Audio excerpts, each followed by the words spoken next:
नमस्कार दोस्तों, आप सबका स्वागत है हमारे यूट्यूब चैनल लक्ष्य तक पर। आज हम एसएससी जीडी में जो अब तक एग्ज़ाम चले हैं उनमें किस तरह से प्रश्न पूछे जा रहे हैं स्टैटिक जीके के, उन सब का जिक्र करते हैं। शुरू करते हैं वीडियो को। सबसे पहले एक प्रश्न ये पूछा गया था कि कर्म ही पूजा है किसने कहा था। कर्म ही पूजा है, ये किसका वाक्य था, सर्वप्रथम किसने कहा था। तो इसका सही उत्तर था महात्मा गांधी ने। महात्मा गांधी ने ये कहा था कि कर्म ही पूजा है। कर्म ही पूजा है किसने कहा था, महात्मा गांधी ने। आगे दूसरा एक महत्वपूर्ण प्रश्न है जो पूछा गया है, फासिज्म का जनक कौन था।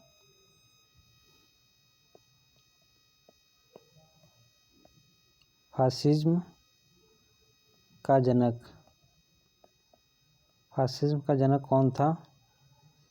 फासिज्म का जनक कौन था ये पूछा गया था, तो इसका सही उत्तर था बेनिटो मुसोलिनी।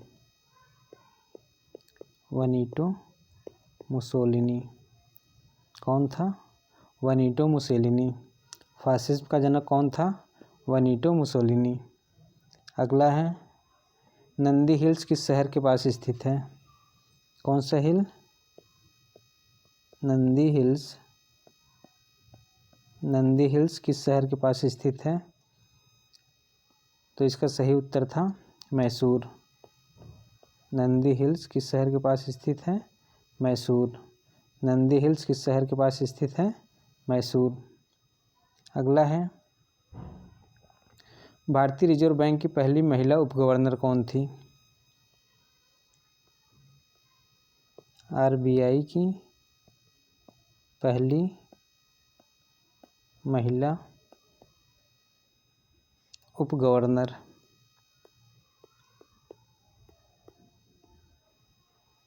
आरबीआई की पहली महिला उपगवर्नर कौन थी, इसका सही उत्तर था KJ Udeshi. KJ Udeshi. KJ Udeshi RBI की पहली महिला उपगवर्नर थी। आरबीआई की पहली महिला उपगवर्नर केजे उदेसी। आगे देखते हैं, बेलूर और हेलीब्रिड मंदिर का निर्माण किस सदी में हुआ था। बेलूर और हलेबीड मंदिर, बेलूर और हलेबीड मंदिर का निर्माण किस सदी में हुआ था। सही उत्तर था इसका 12वीं सदी में। सही उत्तर था 12वीं सदी में। बेलूर और हलेबीड मंदिर का निर्माण किस सदी में हुआ था, 12वीं सदी में। आगे देखते हैं, प्रसिद्ध आदि कवि पंपा किस भाषा के कवि थे।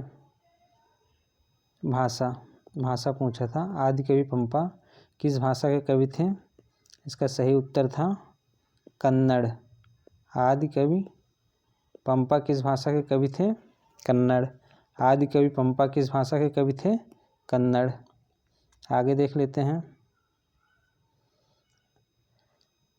गंग वंश की प्रथम राजधानी क्या थी। गंग वंश की प्रथम राजधानी, गंग वंश की प्रथम राजधानी क्या थी। सही उत्तर था इसका कोलार।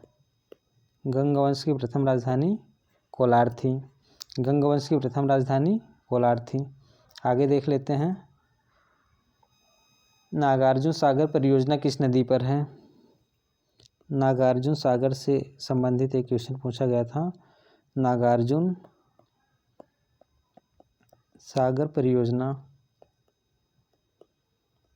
नागार्जुन सागर परियोजना किस नदी पर स्थित है। सही उत्तर था इसका कृष्णा नदी पर। ये कहाँ स्थित है, आंध्र प्रदेश में। आंध्र प्रदेश। नागार्जुन सागर परियोजना किस नदी पर है? कृष्णा नदी पर। नागार्जुन सागर परियोजना कृष्णा नदी पर। कृष्णा नदी कहाँ स्थित है? आंध्र प्रदेश में। आगे देख लेते हैं, राष्ट्रीय रासायनिक प्रयोगशाला कहाँ स्थित है? राष्ट्रीय रासायनिक प्रयोगशाला, राष्ट्रीय रासायनिक प्रयोगशाला, राष्ट्रीय रासायनिक प्रयोगशाला कहाँ स्थित है? सही उत्तर है पूना। राष्ट्रीय रासायनिक प्रयोगशाला कहाँ स्थित है? पूना में। राष्ट्रीय रासायनिक प्रयोगशाला कहाँ स्थित है? पूना में। आगे देख लेते हैं, पोलियो वायरस से संबंधित क्वेश्चन पूछा गया था। पोलियो वायरस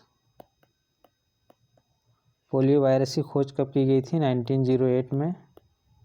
1908 में पोलियो वायरस की खोज की गई थी। खोजकर्ता कौन थे?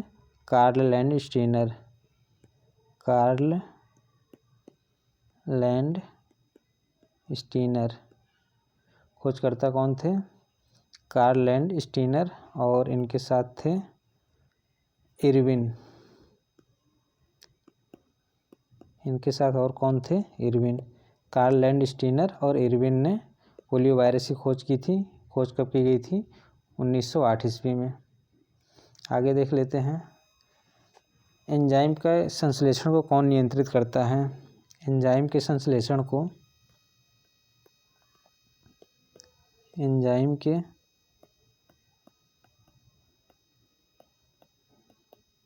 संश्लेषण को कौन नियंत्रित करता है?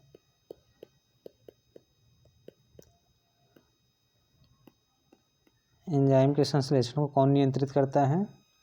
तो इसका सही उत्तर था आरएनए। एंजाइम के संश्लेषण को कौन नियंत्रित करता है? आरएनए। एंजाइम के संश्लेषण को आरएनए नियंत्रित करता है।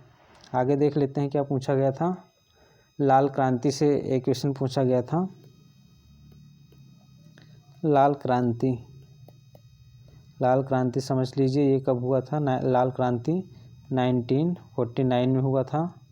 1949 में हुआ था। कहाँ पे हुआ था? चीन में। लाल क्रांति 1949 में हुआ था। कहाँ पे हुआ था? चीन में। लाल क्रांति किससे संबंधित है? चीन से। कब हुआ था? 1949 में। आगे देख लेते हैं, फाउंटेन पेन किस सिद्धांत पे काम करता है? फाउंटेन पेन किस सिद्धांत पे काम करता है? किस सिद्धांत पर काम करता है? फाउंटेन पेन किस सिद्धांत पे काम करता है? केशिकत्व। किस पे? केशिकत्व के सिद्धांत पे। फाउंटेन पेन केशिकत्व के सिद्धांत पे काम करता है। फाउंटेन पेन किस सिद्धांत पे काम करता है? केशिकत्व के सिद्धांत पे। आगे देख लेते हैं, फ्यूज तार से संबंधित एक क्वेश्चन पूछा गया था। फ्यूज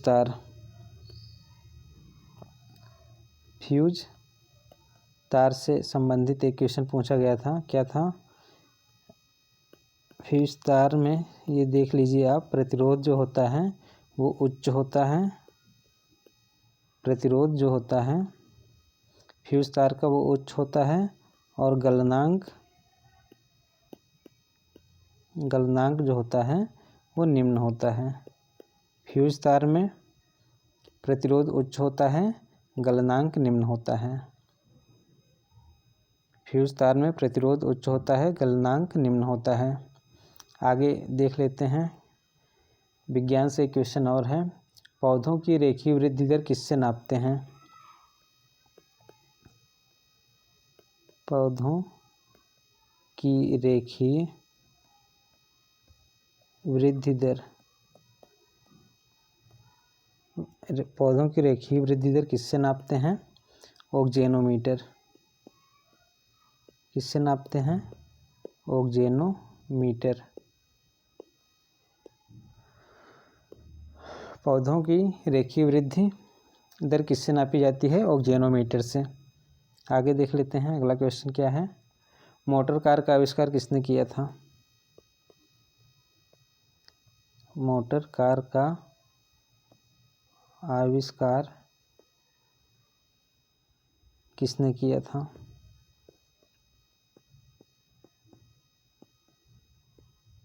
मोटर कार का आविष्कार किसने किया था? सही उत्तर था कार्ल बेंज। मोटर कार का आविष्कार किसने किया था? कार्ल बेंज ने। आगे देख लेते हैं। कार्य करने में मानव शरीर की कौन सी ऊर्जा प्रयुक्त होती है? अगला प्रश्न है, कार्य करने में मानव की कौन सी ऊर्जा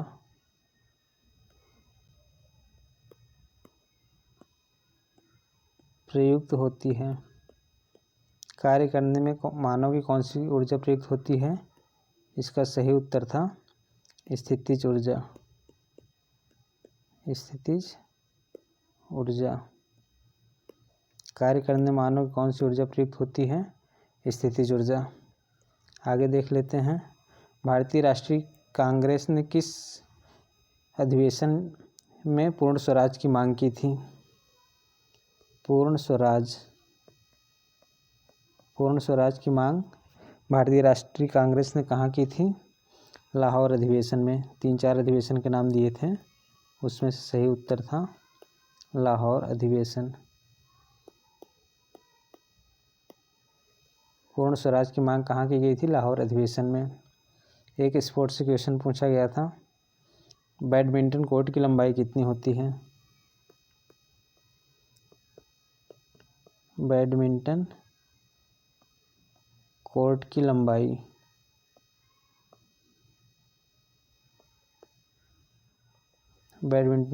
लंबाई कितनी होती है? सही उत्तर था 13.40 मीटर। 13.40 मीटर। बैडमिंटन कोर्ट की लंबाई 13.40 मीटर। बस दोस्तों, आज के इस वीडियो में इतना ही।